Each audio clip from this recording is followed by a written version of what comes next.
Okay, ladies and gentlemen, as promised, after SmackDown review for March 26, 2020 review, I'm going to be uploading the AEW Dynamite March 24th, 2021 review. This episode was pretty good, actually, as well. I enjoyed this episode of Dynamite for AEW. Both SmackDown and AEW Dynamite were actually fun to watch. I enjoyed both of them so far. I hope Impact Wrestling was just as good as these two episodes.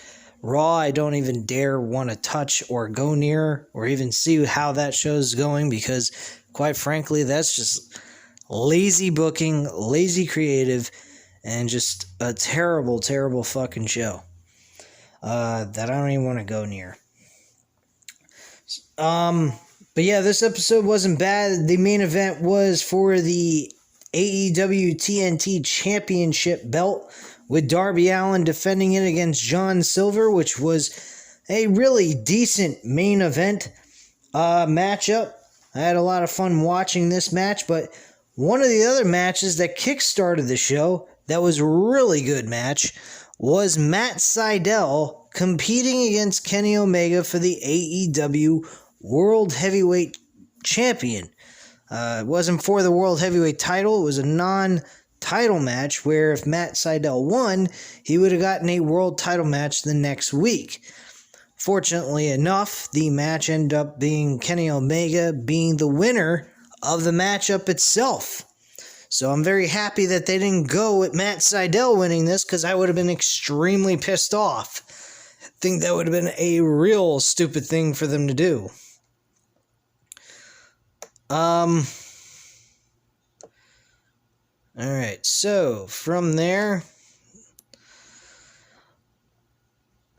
we had a backstage with Alex Marvez talks with John Silver surrounded by the Dark Order and asks him how ready he is for tonight's title match against Darby Allin. Silver says he's ready to go on and boots Marvez from the room to continue training. The guys are all try falling coffin drops, try falling coffin drops, basically trust falls, which Silver dodges. Hangman shows up and asks him how he's feeling, and Silver says Johnny hungry and is ready to go. Page responds that he knows the other guys will be behind Silver no matter what happens and heads out for his match. So apparently Hangman Page looks like he's kind of in the Dark Order, but kind of not. We then have a match with Hangman against a enhancement talent, Cesar Bononi. Hangman Page wins this match very easily. If he would have lost, I would have been completely shocked by that.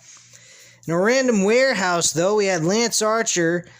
Says, without Sting, there would have been no Archer.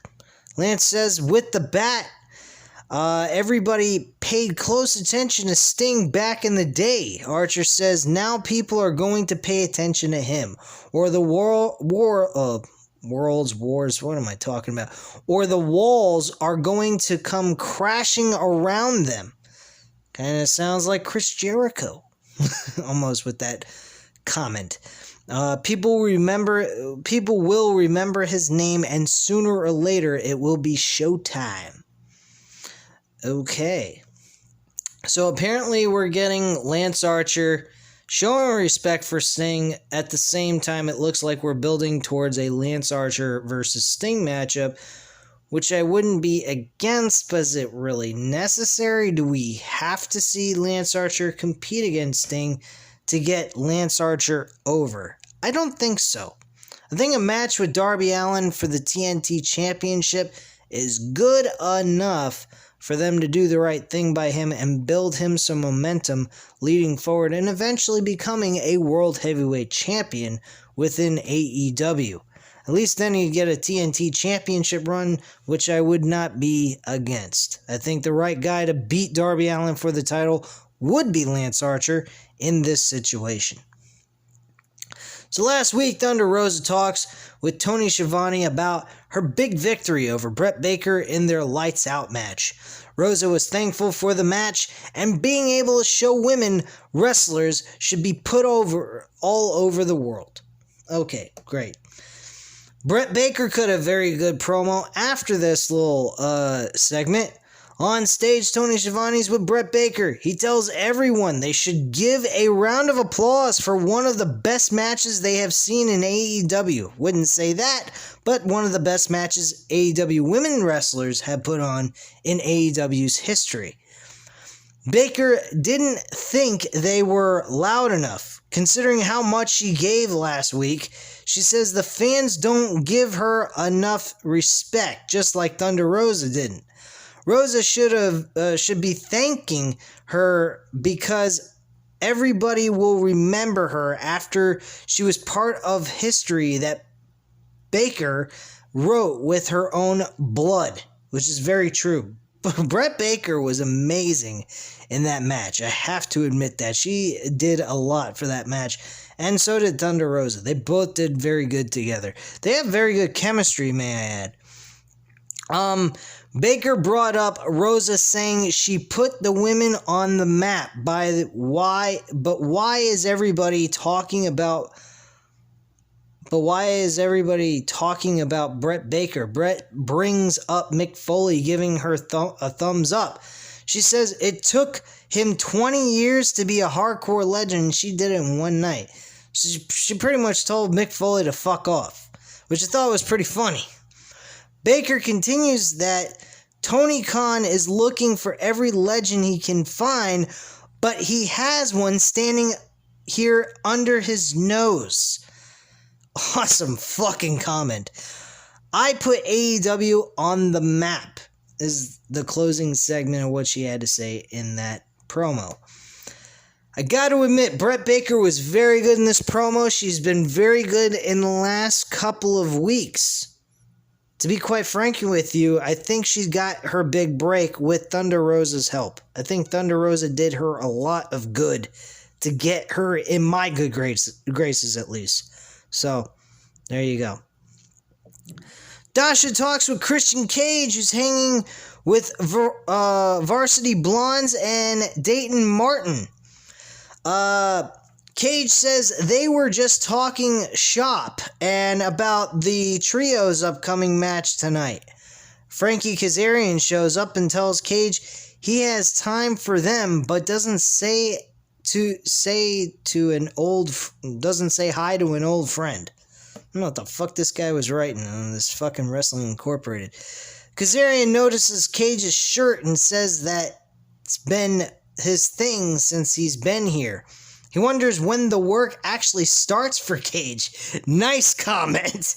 I was wondering, he's been there for 2 weeks in a row and hasn't had one fucking match yet. Or 3 weeks, possibly, I think.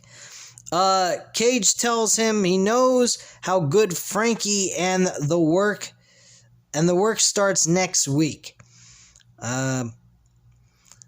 He says he doesn't have an opponent, so Frankie steps up. He then jokingly asks Cage if he works Monday, and he tells Cage to check out Elevation, where he has a match.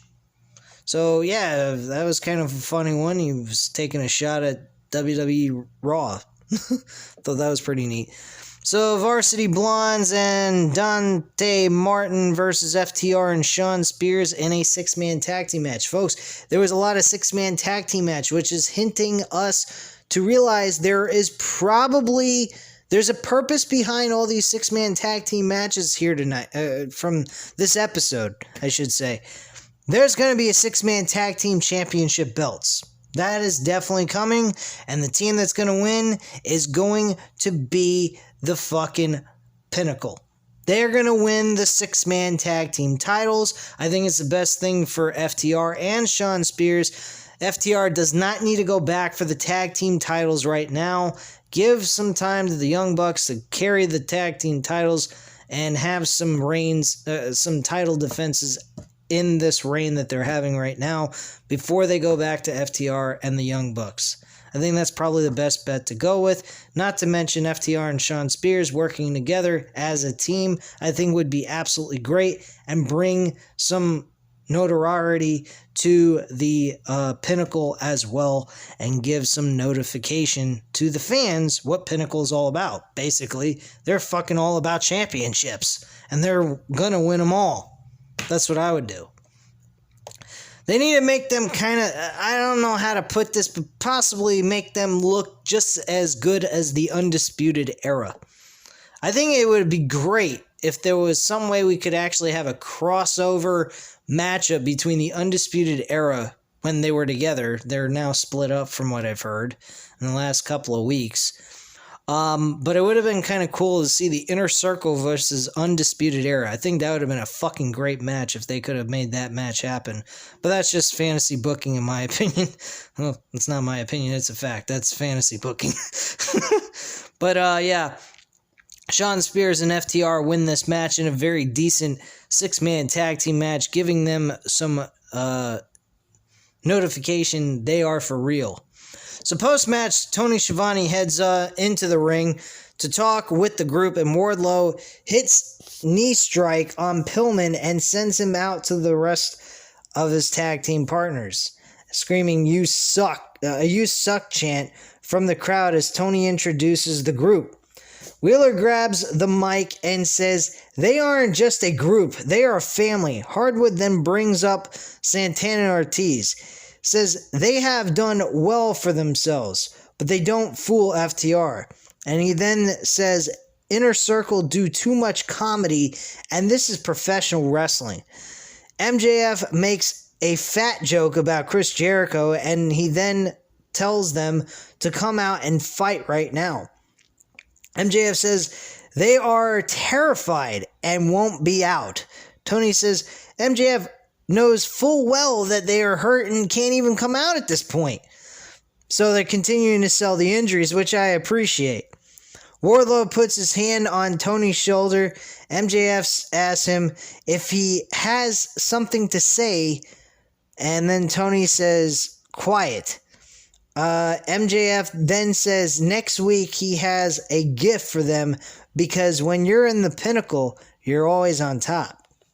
That was that. Taz is backstage with his group, PRing that there's nothing wrong with the Taz team and that everything is well within their group. But you can tell by Brian Cage's face that's not entirely true. And Ricky Starks doesn't look all that feeling good about this group either. But Taz says he knows there are a lot of conspiracy theories out there and that there's something wrong with the group. Taz says things are fine, and Cage apologized to the group for what he said last week with Sting, but you notice on Brian Cage's face when he says that's not entirely true. Taz asks the other guys if they are good, and Ricky Starks seems less good than the others, and Cage seems to be okay now. At least from what this writer says from Wrestling Incorporated, I saw a completely different look on his face than what this guy thinks. We get a promo segment with QT Marshall on stage. This was pointless bullshit. I don't care what QT Marshall is doing. He's a meaningless character, part of the American Nightmare, which I don't even understand why. He was with a married woman, Allie, and now she's back with her husband and the tag team group for the last, 6 months or so. But for a few months, she was with QT Marshall for whatever reason. I think QT Marshall he's made a comment that he was married as well. So that was a complete creative fuck up in its own right, because they're pointing out that they don't even remember that they had QT Marshall with fucking Allie the Bunny, which is fucking dumb. That made no sense. And his wife was sitting in the audience, and they panned the camera to her. But there is a match being taken place, exhibition match between Cody and QT Marshall. I believe that is next week. And if it is, who really gives a shit? That match is going to be terrible. There should be only one end result, and that's QT Marshall hitting a crossroads and sucking big dick with a 1-2-3 cover, pinfall, and a loss. Lucha Brothers and Laredo Kid, who looks kind of similar to Rey Fenix. I don't know why, but when I saw the match, I thought that was Rey Fenix's double. Thought they were twins. But Laredo Kid was in this matchup against the Young Bucks and Brandon Cutler. Again, like I mentioned, they are hinting 6-man tag team titles will be taking place in AEW sooner rather than later at some point. I'll probably announce a tournament or some kind of shit. They'll probably have this for the next 2 to 3 weeks with some random 6-man tag team matches with good wrestlers on their roster. And they will end it from there and create a tournament for crowning the new new 6-man tag team champions. So the Lucha Brothers win and Laredo Kid get the pinfall and the win. Post-match, though, Kenny Omega jumps in and nails Laredo Kid with a microphone and hits him a few times with the title. Omega gets on the mic and says he's getting flashbacks to 2019 at Fyter Fest when they all had a choice.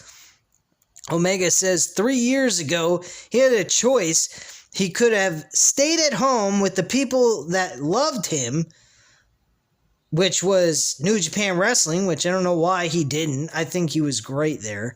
Here, he's developing into that character, but a new found heel prick character that he wasn't like in New Japan Wrestling. He had more confidence in himself when it comes to winning important matches and not really having to cheat to do so, which he's done with Jon Moxley several different times in the last 2 occasions that they've competed against each other. There's been outside interferences, distractions, and so forth. So he says, no, I didn't stay with them. Did he go to a greener pastures in New York? Referencing to WWE. He says, no, I didn't do that either. Omega says he didn't pick AEW. He chose the Young Bucks because they're best friends. They were here to make this the best wrestling promotion on the planet. Omega says he picks them, and they picked Brandon Cutler as their 6-man tag team partner. I love that comment. I thought that was very good. They never picked him. Omega says he knows Callis can be a bit much sometimes. Omega will give them one more chance and offers up the too sweet hand signal. The brothers decide to leave the ring, and Omega tells Cutler to go be their cameraman and says, we're done. Omega turns around and eats a double super kick from Penta and Phoenix. They hit the double stomp pile driver on the champ and leave with a Laredo Kid at that point. Omega's bleeding from the mouth, and the Good Brothers come out to help him up as Omega gives a thumbs up, showing he's okay. Jade Cargill's promo takes place where she calls out Red Velvet for asking for a rematch after Jade already beat her ass. Jade says they are both undefeated in singles action and there can be only one winner. She continues that she is money, and if Red Velvet steps in the ring, she is stepping to that bitch. Okay, great. Nothing much there.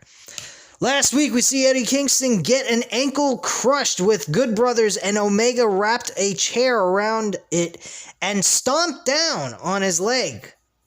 Backstage, Kingston has his foot wrapped up and says it's broken. It's a broken something, but he'll come back. He's saying his foot's broken. I don't know what the fuck the writer was saying there, but whatever. Kingston tells Omega and Good Brothers that they are going to pay for this. He wonders how far they're going to take this. And Moxley continues and wonders if those guys will really want to go as far as they want to take it. Moxley says he doesn't know the Young Bucks and doesn't really like them, but guesses he owes them one after last week, and he doesn't particularly like owing anyone anything. I kind of see it like this. we're going to see Jon Moxley and Eddie Kingston compete for the tag team titles against the Young Bucks down the line for the next big pay-per-view they got. Probably Double or Nothing. Now, I'm not sure if we're going to see the Young Bucks lose to Moxley and Kingston. I wouldn't be against it, but then again, I am also against the idea of the Young Bucks losing the tag team titles so soon. So I'm not sure which way I want to go with this. You could throw the Good Brothers in and make it a triple threat match. That's a possibility that may take place for the tag team titles at Double or Nothing, which would make sense towards the pay-per-view name. I mean, you're putting 3 tag teams up against each other. Anything goes, everyone for themselves. Each tag team for themselves, trying to win the tag team titles and putting the Young Bucks back against the wall, basically.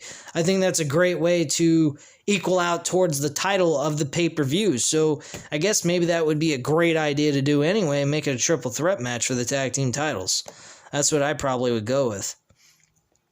Nyla Rose against Tay Kante. And Tay Kante ends up winning this matchup, actually. I didn't really pay attention to this fucking matchup anyway.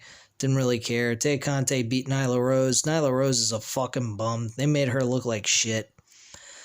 Post-match, Vicky grabs Tay's foot and Rose beats her up a bit. Looks for a beast bomb and Shida runs out and saves her with a kendo stick. The Bunny then runs out and nails both Shida and Kante with a kendo stick as well. And Matt Hardy, the Blade, and Butcher walk out to the stage, and Hardy says the women's tournament title was terrible because the Bunny wasn't even in it. Hardy says his clients have been overlooked for far too long, and that ends now. I personally don't like this. This is so stupid with the Butcher, the Blade, the Bunny with Matt Hardy. It makes no sense. They didn't even explain why Eddie Kingston and the Butcher, Blade, and the Bunny split up from each other. They didn't explain any of that. They didn't create any friction between those two with Moxley. I don't understand this whatsoever. I think this is utterly stupid. It makes no sense, and not to mention, I thought Private Party was his big clients, and now he's not even caring about them. He's caring about these new clients he somehow picked up out of fucking nowhere, while Hangman Page is collecting his paychecks for the next quarter, for this whole entire first quarter of this year. So I don't understand it. I really don't. I think it's fucking ridiculous. But it makes no sense to me.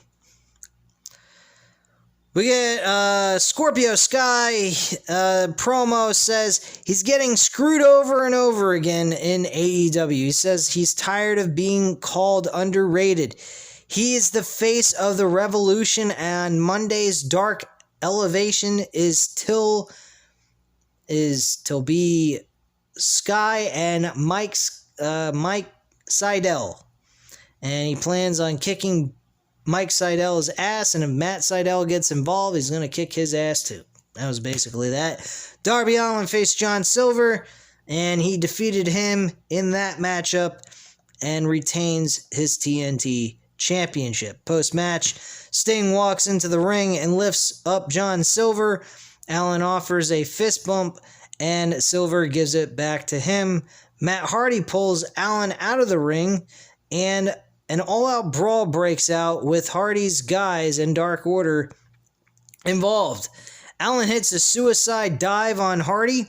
Tay Kante comes running out and attacks the Bunny, and more fighting happens as the show comes to a close, and that is that. Overall, the show wasn't bad. It wasn't the greatest. It wasn't terrible. It wasn't any of that. It was in between. It was a pretty solid, decent, entertaining show that was well worth your 2 hours of viewing pleasure. And that's basically it, guys. So at this time, you know what to do. Hit the like button if you like this video. Hit the subscribe button if you're not already subscribed to the channel. And leave a comment down below. And I'll definitely get back to you on that. And I appreciate your time. And have a great night, guys. Bye.